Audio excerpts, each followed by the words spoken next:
Sa panahon ngayong unti-unti nang nilalamon ng modernisasyon ang ating pamumuhay at ideolohiya sa mga bagay-bagay,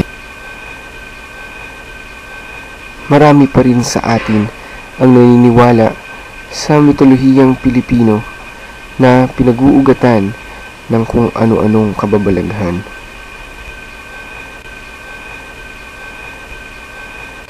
Ito ay isang dokumentasyon na tatalakay sa isang paksa ng mitolohiyang Pilipino,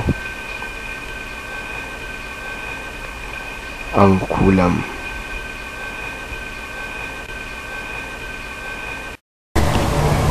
Ang mitolohiya ng Pilipinas ay puno ng koleksyon tungkol sa pamahiin at paniniwala ng mga Pilipino sa mga kakaibang elemento na ilan lamang ang nakakakita nito. Ang mga Pilipino ay naniniwala sa kakaibang elemento tulad ng aswang, diwata, duwende, tikbalang, kapre, manananggal, tiyanak, wakwak, mambabarang at mangkukulam.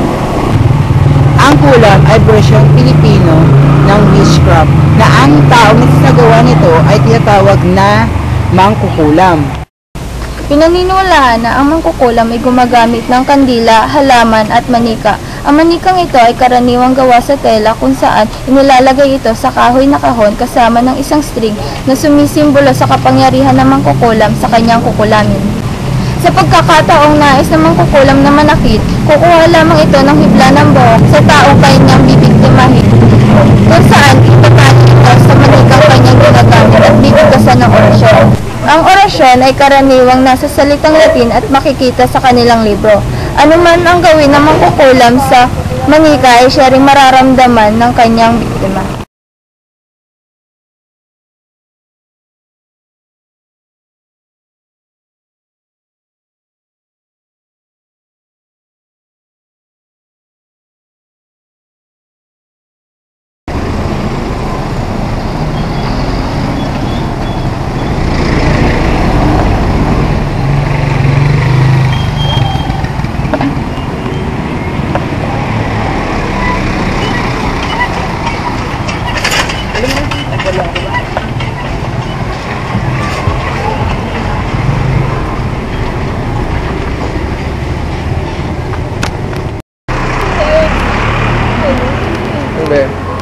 Ayan na, wala na tayo.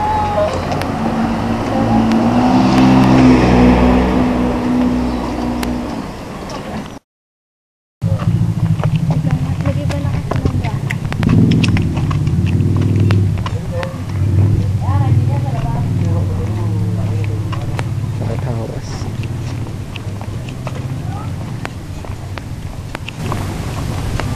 Hindi ko na ako ulit.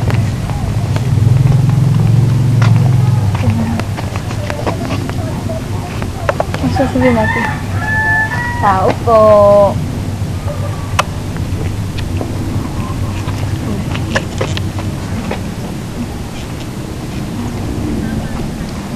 Tao po.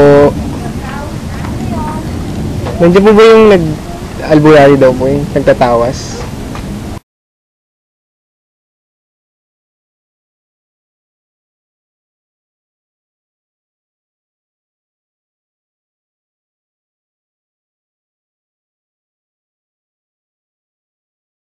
May nagamot na po kayong nakulam. Marami na. Ano po mga na-experience? Mga paraya. Sugat sa katawan. Bukod pa rin yung barang. Pag sinabing barang, ang katawan nun, bukod-bukod. Ay, iba talaga. Tapos may lumalabas na alin. Yung paraya naman, ang lumalabas yung mga bulate. Ano pong reasons kaya sila nakagulam? Ha? Ano po yung mga dahilan kaya sila Doon nakagulam? marami kasi klase minsan, may mga inggit, may kilalang ganun tao, na marunong, ito yung nagawa, binabayaran. Ganun yun. Ano, di ba sabi niyo po kanina may ibang klase ng kulam? Ano Oo, po yung marami klase yun. Ano po yun? Ha? Ano? Aba, meron sa may sa buhok. Marami klase. Paano niyo po ginagawa? Meron niya, sa dura lang eh. Yung dura natin, konti yan. Pero parang paraan yan. Ito, lumalaki to. Paano niyo po ginagamot? Ha? Paano niyo po ginagamot? Ba tumatama ako sa taas. Hindi ng tulog. Paano po yung proseso kung paano niyo po siya gamutin? Abay, marami. Ano Marami po? klase. Bukang pagano. Magbigay po kayo ng mga dasal po, tapos ano po? Ha? Ano pa po? Eh, sa akin, pangkaraniwang ginagamit ko rin, mga ano lang, libo ilan. Para konti salita. Ano po yung mga binibili niyo sa kanila? Ha? Abay, marami sa Pagkatapos. pagbibili, sa pagkain. Pag mga grabe, Okay. yung mga bawal. Mga tasjak. Ano po? Ha? Ano po? Yung mga malansa, bawal muna kumain. Ayun. May tanong ko ba, Mati? Kadalasan po kuya, gaano katagal yung pag nakukulam, gaano katagal nangyayari yun? Depende. Depende sa tindi ng inggit, ganun. Yung mga ano. Meron niya na nakakagyan dito sa dito sa tramo. Ano lang eh.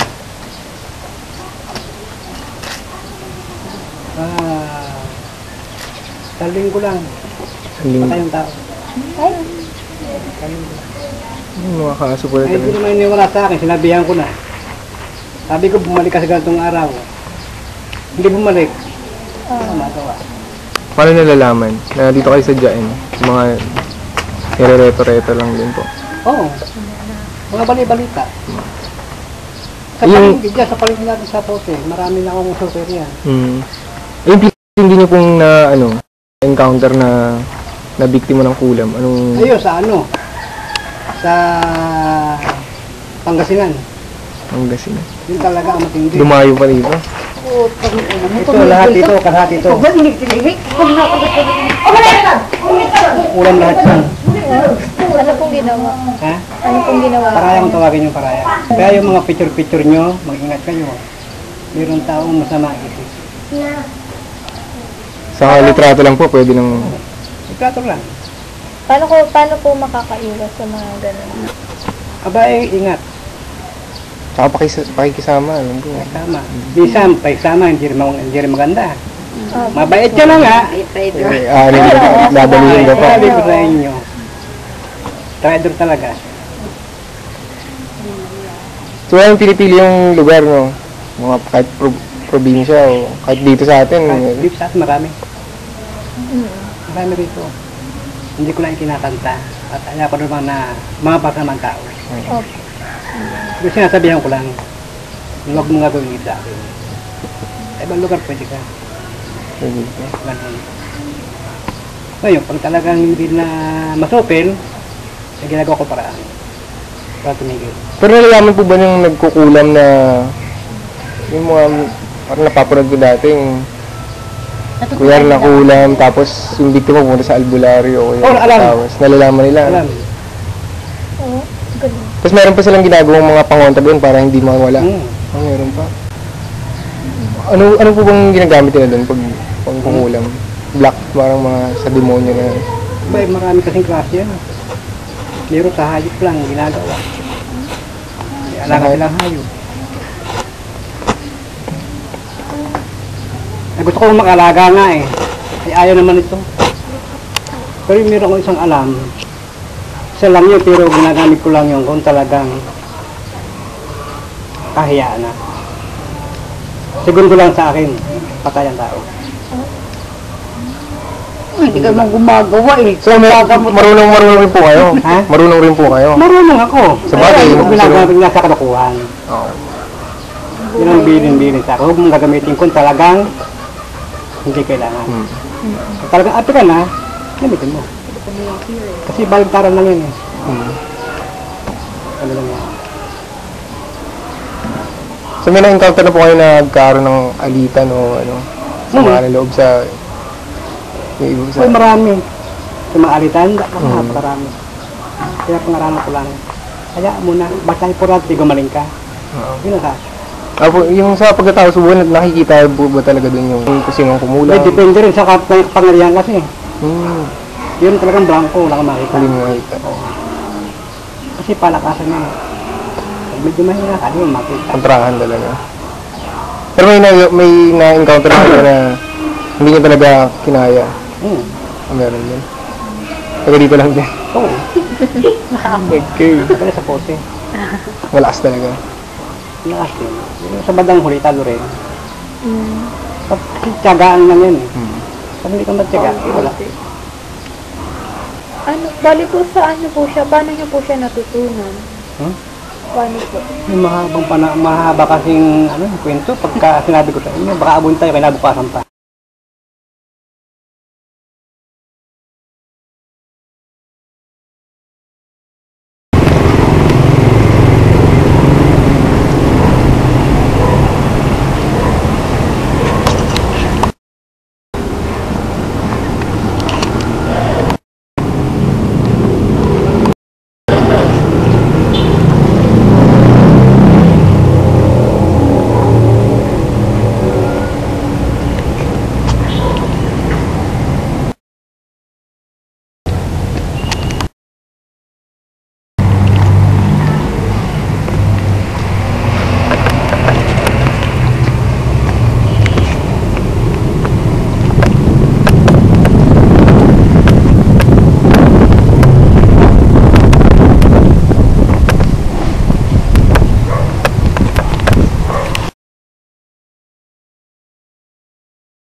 Pwede ko po bang malaman yung pangalan niyo po?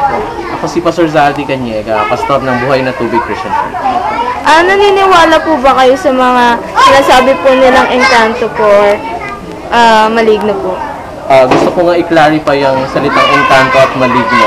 Gusto kong basahin sa inyo yung Epeso 6, kabanatang 11 o talatang 11. Ephesians chapter 6 verse 11. Ang sabi dito, sapagkat ang kalaban natin hindi mga tao, kundi mga pinuno, mga makapangyarihan, at mga tagapamahala ng kadilimang namamayani sa sanlibutan ito, ang mga hukbong espiritual na kasamaan sa hipatawid. Sa talatang ito sinasabi na merong nag-i-exist talagang reality tungkol sa mga spiritual being. At ang tinutukoy ng Biblia dyan ay ang demonyo at si Satanas.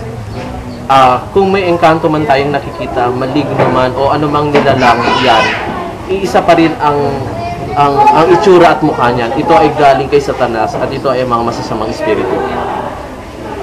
Tawagin man yan ng engkanto, duwende, anumang nilalang dito na kinatatakutan natin, isa din ang kinababog sa kanya. Ito ay tungkol sa mundo ng mga espiritual at mundo ni Satanas.